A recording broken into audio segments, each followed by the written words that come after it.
You may have discovered that I am a massive sound and music junkie. When I'm working, I prefer to have music on rather than have silence, and when I'm creating content, I listen back to what I've created using my small 2.1 creative speakers. And when I need more detail, I tend to use headphones. However, I'm using a vintage pair of AKG closed-back headphones that really are as old as the hills. So I thought to myself, if I want to upgrade my mixing skills, I'm going to need to upgrade the way I listen to audio playback. And I decided to start small, and wow, my new studio cans really are fantastic. So in this video, I'm going to compare old versus new, and I'm going to recommend if you're creating content, you may also need to invest in some decent studio headphones. So as is customary on the channel, strap yourselves in and let's get started. 1, 2, 3, let's go! Tightspot Studios is my tiny 6x6 box I call a workspace, and I'm yet to find a way of putting a decent pair of desk-mounted studio monitors in here. So I thought the next best thing to do is to get a decent pair of studio headphones. I own a pair of Sony WH-1000 XM2s that I use when I'm traveling on long-haul flights, and I do have a pair of AKG K77 Perceptions that stay here in the studio.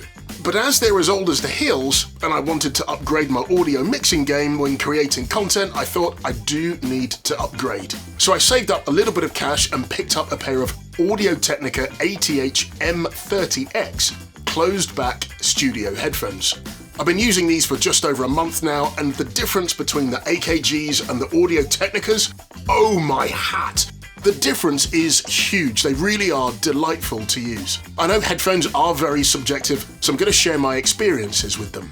The M30Xs are one up from the entry level of studio cans, starting with the ATH-M20Xs, all the way up through to their flagship in their range, which is the Technica ATH-M70Xs, which have all the bells and whistles you'd have the pleasure of shaking an acoustic stick at. The ATH-M30Xs feel really well constructed, and the team at Technica have used a mixture of semi-premium materials to ensure that these do last. They are simple in their design and are focused on delivering one job and doing that job extremely well. So first and foremost, these are called closed-back headphones, and closed-back simply means that the headphones have a solid outer shell on the ear cups with no openings.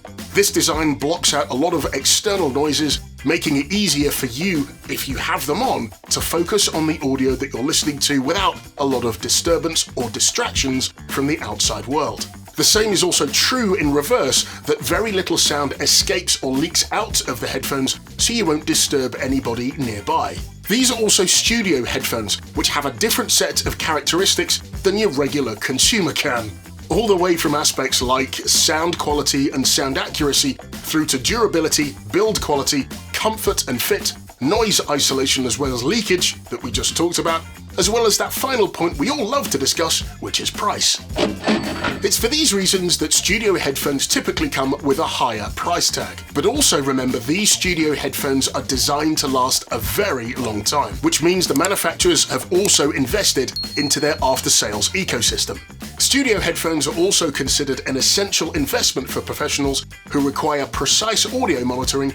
Not that I'm a professional, but I'm certainly in that boat at the moment. Listening back to a piece of music I know very well, or the spoken word, allows me to draw parallels and contrasts to the content that I'm listening to and attempting to make creative decisions on. As the response on the Sonys is bass heavy to my ears, these are not great headphones to use when mixing because of the very thing that these headphones are designed for. They are cans for consumption, if you will. If I wanted to add any sort of equalization to what I'm listening to, mixing on the Sonys wouldn't be great because they're already colored bass heavy. Performing the same exercise on the AKG K77s wouldn't work either, because the lower frequencies produced by these headphones is virtually non-existent.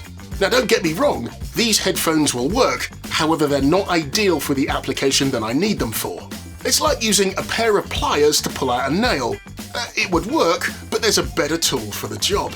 This is where the Audio-Technica ATH M30Xs come in. These are close to entry-level studio headphones that have a great flat delivery, which is exactly what you're looking for from a set of studio headphones. The cable length is 3 meters or just a shade over 9.8 feet. The entry to the headphones is on the left-hand side, which constantly validates me understanding my left from my right, which is always helpful. The ear cups are soft too, which makes for listening in comfort for long periods of time. The bonuses are the screw-on 1/4-inch adapter from the gold-plated 3.5mm connector, plus all of this can be stored in a nice tidy pouch. In comparison, the AKG K77 Perceptions are very affordable, making them accessible for those just starting out or if you happen to be on a super tight budget. They're also super lightweight, which means they're likely to cause less fatigue during long listening sessions. By contrast, the Audio-Technica ATH M30Xs do offer vastly superior sound quality with better bass and detailed audio, ideal for studio applications, a little bit like mine. They also feature a collapsible design which aids in portability, so much better for traveling. The upshot is these have to be comfortable to wear for long periods if your ears are tired from using studio monitors, or if there's something specific you're looking to listen to and you need to wear headphones. I will hastily add, this is not a fair comparison, as the AKGs that I have are years old and technology has moved on a country mile since these were out in the marketplace. I realise this review is super subjective. However, if you're in a tight creative spot, a bit like I am, and you want a great consistent way to review your audio and make your required creative changes to them, I seriously would consider upgrading to the Audio-Technica ATH M30Xs. I'm circa 30 days in, just like I've said, and I found these to be a real game changer to how I approach my creative audio decisions. As always though, I'm keen to know what you think. Do you need to upgrade your studio monitor setup? If so, what would you opt for first? Headphones, or would you go for freestanding studio monitors? And out of the full lineup of the Audio-Technica Pro studio headphones, which would you go for in the range? Let me know in the comments, and whilst you're doing that, if you got value from this video, please do leave me a thumbs up and consider subscribing for more reviews.